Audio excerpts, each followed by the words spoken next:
Bavaria bassiana ಜೈವಿಕ ಶಿಲೀಂಧ್ರ ಕೀಟನಾಶಕ ಪ್ರಪಂಚದಾದ್ಯಂತ ಮಣ್ಣಿನಲ್ಲಿ ಸ್ವಾಭಾವಿಕವಾಗಿ ಬೆಳೆಯುತ್ತದೆ. ಇದು ಬಿಳಿ ವರ್ಣದ ಬೀಜಕಣಗಳನ್ನು ಹೊಂದಿದ್ದು ಇದನ್ನು ವೈಟ್ ಮಸ್ಕಾರ್ಡೈನ್ ರೋಗ ಎಂದು ಕರೆಯುತ್ತಾರೆ.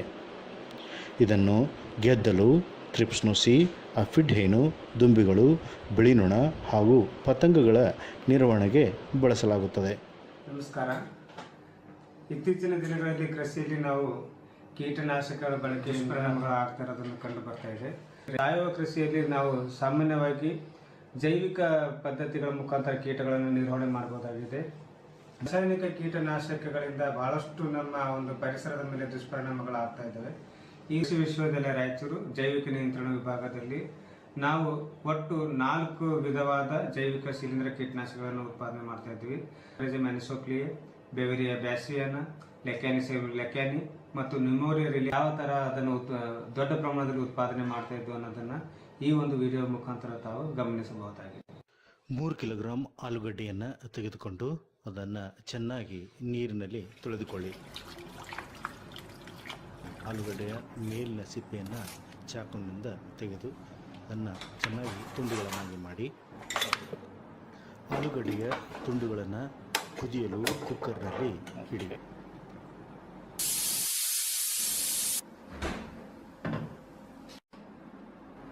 ಹೀಗೆ ಕುದ್ದಂತಹ ಆಲೂಗಡ್ಡೆಗೆ 2 ಸಲ ಬಟ್ಟೆ ಇಳಿಸಿದ 15 ಲೀಟರ್ನಷ್ಟು ನೀರನ್ನು ಸೇರಿಸಿ 300 ಗ್ರಾಂ ಡೆಕ್ಸ್ಟ್ರೋಸನ್ನು ಸೇರಿಸಿ ಈ ದ್ರಾವಣದ ಪ್ರಮಾಣವನ್ನು 15 ಲೀಟರ್ಗೆ ಹೊಂದಿಸಿ ಇದನ್ನು ಚೆನ್ನಾಗಿ ಮಿಶ್ರಣವನ್ನು ಮಾಡಿಕೊಳ್ಳಿ. ಆಲೂಗಡ್ಡೆಯ ದ್ರಾವಣವನ್ನು ಪ್ರತಿ ಕೋನಿಕಲ್ ಫ್ಲಾಸ್ಗೆ 250 ಮಿಲಿಲೀಟರ್ನಂತೆ ತುಂಬಿಸಿಕೊಳ್ಳಿ. ಹತ್ತಿಯಿಂದ ಫ್ಲಾಸ್ಕ್ನ ಬಾಯಿಯನ್ನು ಮುಚ್ಚಿ ನಂತರ ಕಾಗದವನ್ನು ಇಟ್ಟು ದಾರದಿಂದ ಬಾಯಿಯನ್ನು ಕಟ್ಟಿ ಗಾಳಿಯಾಡದಂತೆ ಮಾಡಿಕೊಳ್ಳಬೇಕು. ದ್ರಾವಣವನ್ನು ತುಂಬಿಸಿದ ಕೋನಿಕಲ್ ಫ್ಲಾಸ್ಕ್ಗಳನ್ನು 121 ಡಿಗ್ರಿ ಸೆಲ್ಸಿಯಸ್ ಮತ್ತು 15 ಒತ್ತಡದಲ್ಲಿ 1 ಗಂಟೆಗಳ ಕಾಲ ಆಟೋಕ್ಲೇವ್ನಲ್ಲಿ ಇಡಬೇಕು.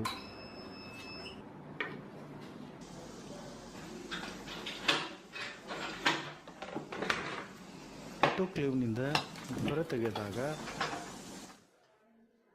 ದ್ರಾವಣದ ಬಣ್ಣ ಬದಲಾವಣೆಯಾಗಿರುವುದು ಕಂಡುಬರುತ್ತದೆ. ಲ್ಯಾಮಿನಾರ್ ಏರ್ಫ್ಲೋ ಚೇಂಬರ್ನಲ್ಲಿ ಬೆವೇರಿಯಾ ಬ್ಯಾಸಿಯಾನ ಬೀಜ ಶಿಲೀಂಧ್ರವನ್ನು ಕೊನಿಕಲ್ ಫ್ಲಾಸ್ಕ್ನಲ್ಲಿರುವ ಆಲೂಗಡ್ಡೆ ಡೆಕ್ಸ್ಟ್ರೋಸ್ ದ್ರಾವಣಕ್ಕೆ ಸೋಂಕಿಸಿರಿ. ದ್ರಾವಣಕ್ಕೆ ಸೋಂಕಿಸಿದ ನಂತರ ಜೈವಿಕ ಕೀಟನಾಶಕ ಶಿಲೀಂಧ್ರ ಬೆವೇರಿಯಾ ಬ್ಯಾಸಿಯಾನ ಎಂದು ಹೆಸರನ್ನು ನಮೂದಿಸಬೇಕು. 6 ದಿವಸಗಳ ಅವಧಿಯ ನಂತರ ಬೆಳವಣಿಗೆ ಹೀಗಾಗುತ್ತದೆ. 15 ದಿವಸಗಳ ನಂತರ ಸಂಪೂರ್ಣವಾಗಿ ಬೆಳೆದಂತಹ ಬೆವೇರಿಯಾ ಬ್ಯಾಸಿಯಾನ ತೆನೆಯಂತೆ ತೇಲುವ ಬೆವೇರಿಯಾ ಬ್ಯಾಸಿಯಾನವನ್ನು ಕೊನಿಕಲ್ ಫ್ಲಾಸ್ಕ್ನಿಂದ ಪಾತ್ರೆಯಲ್ಲಿ ಶೇಖರಿಸಿಟ್ಟುಕೊಳ್ಳಬೇಕು. ನಂತರ ಮಿಕ್ಸಿಯಲ್ಲಿ ರುಬ್ಬಿಕೊಳ್ಳಿ. ಹಾಲಿನಂತೆ ಕಂಡುಬರುವ ಬಿಳಿ ದ್ರಾವಣವನ್ನು ಮಿಕ್ಸಿಯಿಂದ ಬೇರೆಡೆ ಶೇಖರಿಸಿ 1 ಲೀಟರ್ ಬೆವೇರಿಯಾ ಬ್ಯಾಸಿಯಾನ ದ್ರಾವಣವನ್ನು 4 ಕಿಲೋಗ್ರಾಂ ಆಟೋಕ್ಲೇವ್ನಲ್ಲಿ ನಿರ್ಜೀವೀಕರಿಸಿದ ಟ್ಯಾಲ್ಕಮ್ ಪೌಡರ್ನಲ್ಲಿ ನಿಧಾನವಾಗಿ ಚೆನ್ನಾಗಿ ಬೆರೆಸಿಕೊಳ್ಳಿ. 7 ದಿನಗಳ ಕಾಲ ನೆರಳಿನಲ್ಲಿ ಒಣಗಲು ಬಿಡಿ. ಇದನ್ನು ಚೆನ್ನಾಗಿ ಮಿಶ್ರಣ ಮಾಡಿ ಸಿದ್ಧಗೊಂಡಿರುವ ಜೈವಿಕ ಶಿಲೀಂಧ್ರ ಕೀಟನಾಶಕ ಬೆವೇರಿಯಾ ಬ್ಯಾಸಿಯಾನ ಪ್ಯಾಕೆಟ್ನಲ್ಲಿ ತುಂಬಿಸಿ ಸೀಲ್ ಮಾಡಿಕೊಳ್ಳಿ.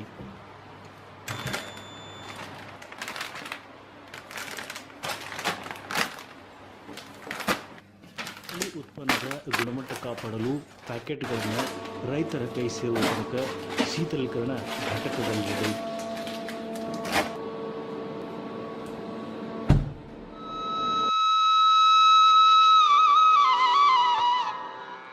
3 ವರ್ಷದಿಂದ ನಾವು ಸಾವಯವ ಕೃಷಿನಲ್ಲಿ ತೊಡಗಿದ್ದೀವಿ.